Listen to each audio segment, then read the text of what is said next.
D'habitude, je vous explique le comment je produis. Par cette vidéo, je voudrais vous expliquer comment il devient toujours un petit peu plus complexe de le faire. Et je voudrais essayer de vous expliquer au travers de mon exploitation, mon cas personnel, les raisons qui peuvent pousser, qui peuvent générer du mécontentement. Ce mécontentement qui se manifeste aujourd'hui par la mobilisation de dizaines de milliers d'agriculteurs et agricultrices en France. Plusieurs grands thèmes qui peuvent affecter toujours un petit peu plus mon activité, mon métier. D'abord, le revenu. Ça revient souvent à la bouche de mes confrères. C'est légitime, c'est réel, c'est factuel. Je vais vous expliquer sur la ferme, on produit toujours un petit peu moins de grains, on produit toujours un petit peu moins de volume. Pourquoi? Principalement pour répondre à des mesures environnementales. Les lois environnementales qui tiennent à protéger l'environnement, le milieu, l'eau. Là, je ne vais pas vous dire que la mesure environnementale, elle est mauvaise, il n'aurait pas fallu la faire. Depuis plusieurs années, on installe en bordure de champs, là où il y a des rivières et des fossés, on installe des bandes enherbées d'une largeur de 5 mètres. Elles séparent le champ du ruisseau pour protéger l'eau de la dérive possible du produit que je vais venir mettre dans mes champs. Papa en avait installé 1,5 km sur une largeur de 5 mètres. Il y a quelques années, j'en ai installé à nouveau 1,5 km. J'ai donc 3 km de bandes enherbées sur une largeur de 5 mètres. Ces bandes enherbées, pour qu'elles restent efficaces, je les entretiens, je les broie. Avant, j'avais la charge de l'intrant que j'apportais dessus. Je mettais des engrais, des fongicides, insecticides. Aujourd'hui, je ne l'ai plus, mais la charge est reportée sur son entretien. Et surtout, je n'ai plus l'avantage de la vente du grain qu'il y avait dessus. Ce qui veut dire qu'en revenu net, en recette, et c'est quasiment de la perte nette et du revenu net, car j'ai toujours les charges afférentes à ces surfaces. Ça représente à peu près 2000 € par an de revenus en moins. Par mois, ça fait, on va dire, aux alentours de 150 € par mois en moins. On se trouve ici dans une parcelle que je vais destiner maintenant à de la jachère. Ça fait partie de ces hectares. Là, il y en a 5. J'en aurai 5 à 7 à faire chaque année. 4% de ma surface à faire en jachère, à destiner à un retour à la biodiversité. Donc non cultivé, mais il faudra quand même que je l'entretienne. Il ne faudra pas que je laisse pousser des mauvaises herbes, des chardons, n'importe quoi à l'intérieur. Donc ça va toujours nécessiter un entretien. Donc ça fait partie de cette nouvelle norme qui mécaniquement, forcément, va me rogner le revenu. Ici, je cultivais de l'orge et du colza. Principalement, je peinais des fois à joindre les deux bouts. Ça arrive tous les ans. Il y a toujours une culture qui va être bancale par rapport aux autres et une culture qui va sauver celles qui le sont. Et donc là, ici, péniblement, on gagnait notre vie ou on suffisait tout juste à payer les charges. Ici, ce sera donc encore pour le revenu une situation pire qu'avant, car il faudra que je les entretienne. J'aurai quand même mes charges de mécanisation. Je ne vais pas changer de batteuse, je ne vais pas acheter une batteuse plus petite parce que 4% de mes surfaces, je ne les cultive plus. Donc je vais rester avec les mêmes charges fixes. Je n'aurai plus les charges d'engrais, de fongicides, d'insecticides à mettre sur les cultures s'il y a besoin. Je n'aurai plus ça à apporter, mais j'aurai plus le bénéfice de la vente des grains. Donc là, on est à peu près sur, pour cette parcelle, on est à peu près sur 3000 € par an de revenus en moins. Et je vais l'encaisser, j'ai déjà un niveau de revenu qui va me le permettre. Mais à un moment donné, la seule vision qu'on a, c'est à quel moment ça va s'arrêter en fait, ce rognage de la marge du revenu. À quel moment ça s'arrête? C'est ça les craintes. Et on ne sait pas où on va finalement. On ne sait pas quand ça s'arrête. On ne sait pas à quelle sauce on va être finalement mangé après. L'objectif, il est très bien au regard de la biodiversité. Ici, on est au milieu de 4-5 bois. Il y a du passage. Mes nouveaux voisins sont ravis de voir ce qui peut gambader ici. J'ai pas pu semer ce que je voulais. Donc là, c'est pas très herbagé, c'est pas bien. C'est en progression. L'idée, elle est louable. C'est juste que celui qui la paye, l'idée, l'intention, c'est le paysan. C'est moi, c'est mes confrères, c'est tout le monde.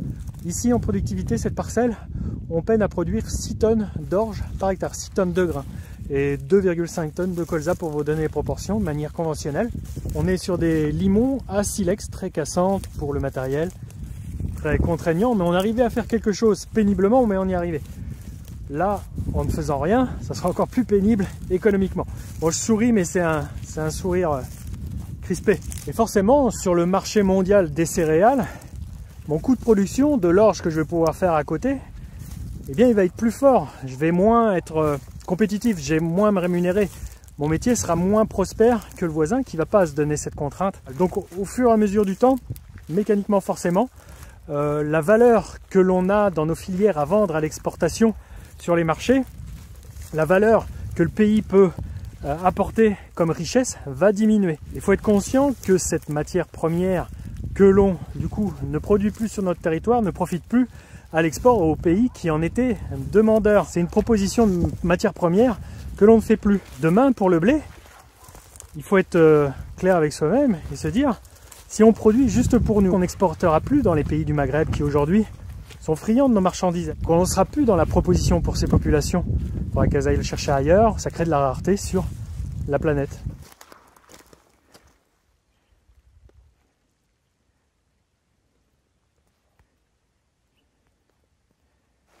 Et avec le temps, si vous voulez, il y a des parcelles comme ici, cette parcelle voisine que j'ai pu semer en orge, je suis autorisé à le faire. Mais il y a des parcelles sur lesquelles je me questionne. La marge de manœuvre et la marge, le revenu que je vais tirer de ces parcelles est moindre que d'autres parcelles qui ont plus de capacité, plus de répondants. La terre ici est superficielle, caillouteuse, peu de réserves en eau. Donc ici, le risque est de plus en plus fort à ce que les échecs se présentent, à ce que je fasse de moins en moins de revenus. D'habitude, peut-être que 2 années sur 10, on se paye pas sur ces terres. On donne de l'argent à produire à manger. Et plus ça va, plus la fréquence est augmentée. 1 année sur 2, je ne vais pas faire d'argent ici. Donc au bout d'un moment, je me pose la question, j'arrête spontanément de moi-même de le faire. Je m'évertue, je passe du temps à ça. Je gagne 3 francs 6 sous à gagner péniblement quelque chose, même pas le minimum. Donc la conjoncture pousse par l'obligation à moins produire, mais aussi la conjoncture pousse à spontanément choisir de ne plus essayer de produire, car c'est plus souvent l'échec que la réussite. Puis vous voyez qu'en période hivernale, elles sont blindées d'eau. L'été, c'est très chaud, très difficile aux plantes de vivre là-dedans, et l'hiver, c'est plein d'eau. Voilà, c'est le sous-sol qui est comme ça, c'est les moins productifs de la ferme. Il y a pire, hein. Donc on arrive un petit peu à s'en tirer avec la production d'orge ici. Le blé, c'est même pas la peine. On arrive à en récolter encore moins que de l'orge. Donc on joint encore moins les deux bouts. Il y a plus de pertes. Là, on arrive à faire de l'orge. Demain, il est annoncé qu'un désherbage au semis sera supprimé, une molécule. Donc je vais vers une culture, si je persiste à la maintenir, qui va être plus concurrencée par les mauvaises herbes. Après, vous me direz, en solution, il y a le désherbage mécanique. Mais là encore, c'est pas la panacée, c'est pas la solution miracle, c'est du coût également. Hein. C'est pas de la chimie, mais c'est du coût également, c'est du gasoil, c'est du temps. Donc, ça va être là dans l'avenir. J'ai la vision, je sais que l'orge va m'être encore plus difficile qu'hier à produire. Déjà que c'était compliqué, ça m'a annoncé encore plus dur. Donc, je me pose sérieusement des questions sur cette quarantaine d'hectares qui déjà j'ai commencé à condamner avec les 4% de jachère imposés. Je me pose sérieusement sur la question sur ces 35 hectares restants. Qu'est-ce que je vais en faire? Mes parents, mon grand-père a déjà étudié, mis une succession de cultures ici. On a déjà essayé la luzerne. Au bout d'un moment, dans cette trajectoire, il y aura finalement rien qui puisse produire quelque chose pour payer son paysan ici. C'est la voie tracée. Le contexte économique, technique, du terroir et réglementaire font que ça se passe comme ça. Autre mesure qui m'affecte depuis 2018, c'est l'interdiction des insecticides en enrobage des graines au semis. Et puis dans les premières semaines de vie de la culture était protégée des pucerons et par conséquent du virus qu'ils véhiculaient, les virus de la jaunisse. C'est très fatal hein, pour une culture. Donc aujourd'hui, cette interdiction m'expose à un risque. Vous me direz, d'accord, tu produis moins, mais tu n'as pas mis le produit. Ça te coûte moins cher en produit, en intrants, en charge, et au final, ça fait 0. Non. Quand on utilise un produit, on fait toujours le calcul s'il y a un gain net. Si l'euro que l'on va dépenser nous rapportera 1,50 €, 2 €, je dis vraiment des proportions au hasard. L'utilisation d'un produit n'est jamais dans le plaisir d'aller l'utiliser, d'aller d'aller sortir son tracteur et puis dépendre. Je ne peux pas affecter cette perte en productivité, cette augmentation du coût de production sur mon prix de vente de la tonne de blé. Ce qui décide du prix de vente de ma marchandise, c'est Chicago. C'est une bourse d'échange mondiale où tous les blés, tous les maïs, toutes les céréales s'échangent. Avec ces quelques exemples concrets sur la ferme, la tendance du revenu est à l'effritement. C'est factuel, c'est comptable, c'est ainsi. On sent que la tendance et la vision, et puis un petit peu ce qu'attend la société, c'est d'aller encore plus vers cette voie-là. On souhaite de nous qu'on utilise plus que la moitié des pesticides qu'on utilise actuellement, voire plus du tout. Imaginons que demain, la ferme France produit que du blé de manière biologique. Alors il est à peu près certain qu'on n'exportera plus, que la France ne sera plus excédentaire dans cette matière première qui sert à faire du pain, le blé tendre. À quoi on s'expose? Et puis il faut s'y attendre. Et puis la tendance de fond est ainsi, c'est à une augmentation du coût de production de ce blé en France. Et ce qui rend la position un petit peu, même carrément difficile pour nous céréaliers, et puis déjà pour d'autres cultures comme les fruits et légumes, c'est qu'on se trouve avec des productions tendues, à flux tendu. On va parfois ne plus avoir de marchandises pour satisfaire la demande du consommateur. C'est-à-dire que demain, s'il y a un coup de Trafalgar sur la culture de blé, on n'en aura plus assez pour faire nos baguettes. Et aujourd'hui, le marché est ouvert, on pourra toujours en importer pour pouvoir faire nos baguettes, du blé tendre, mais il n'aura pas été construit, il n'aura pas été élaboré avec le cahier des charges que l'on a imposé à nos propres agriculteurs sur notre territoire. Donc c'est en ça que le marché actuellement est déséquilibré et apporte du mécontentement. Qu'est-ce que je dois faire? Vous me direz, diversifie-toi. Vends à la ferme des produits, vends de la farine, achète un moulin et puis propose de la farine directement aux clients, capte de la valeur ajoutée. Mais je suis pas chaud, j'ai pas envie de prendre ce risque-là pour autant. J'ai quelques confrères qui le font déjà. Et là encore, à quoi bon proposer un produit de façon qui sera plus cher? Même si je le vends à la ferme, même si je fais la farine à la ferme, j'aurai des coûts fixes qui seront beaucoup plus importants qu'un meunier qui fait des économies d'échelle. Je serai quand même plus cher que lui. Donc à quoi bon m'engager? Je serai plus cher et le consommateur aura toujours le choix de choisir quand même une position, un achat de confort plutôt qu'un achat d'effort pour soutenir une filière globalement. Ces achats d'efforts et puis d'aide à un réseau, d'aide au local se généralisent pas dans l'acte d'achat. Je vais vous raconter une expérience sur la ferme. Mes parents ont arrêté l'élevage de poulets pendant une dizaine d'années, de 97 à 2007. Ils ont élevé avec deux bâtiments de 500 poulets chacun. Tous les 6 mois, ils faisaient revenir 1000 poulets sur la ferme. C'était un poulet label rouge que l'on appelait la Géline, qui s'appelle toujours la Géline de Touraine, donc quelque chose de local à la région. Ils en étaient très fiers.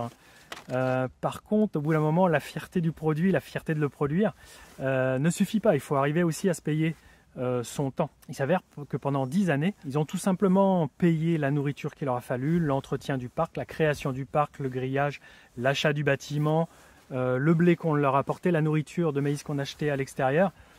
Tous ces coûts-là étaient payés. Et puis finalement, le marché n'était pas là. Ils ont arrêté car ce n'était pas rémunérateur. Il y avait tout, hein. Il y avait le local, le produit du terroir. Il y avait une viande qui avait mis 180 jours à être élevée. On avait une chair ferme, colorée, savoureuse, qui se vendait dans les restaurants, dans les grands restaurants, et qui se vendait bien aussi pendant les fêtes. Mais entre les fêtes, l'achat n'était pas présent. Donc produit trop instable, montée en gamme trop importante. Là encore, je ne suis pas à dénoncer que le poulet standard élevé par mes confrères, ici pas très loin, il y en a quelques-uns, est mauvais. Sanitairement, il est très bon, il est suivi, la qualité est suivie. On ne va pas tomber malade à manger son poulet.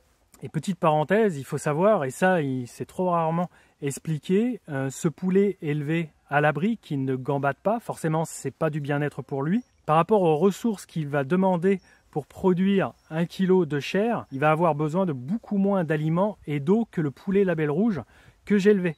Donc il faut vraiment prendre en compte tout ce qui peut sembler bien à l'œil, label rouge c'est bien, mais ça demande plus de ressources, plus de coûts finalement écologiques, de ressources en aliments, d'énergie et de temps et d'eau.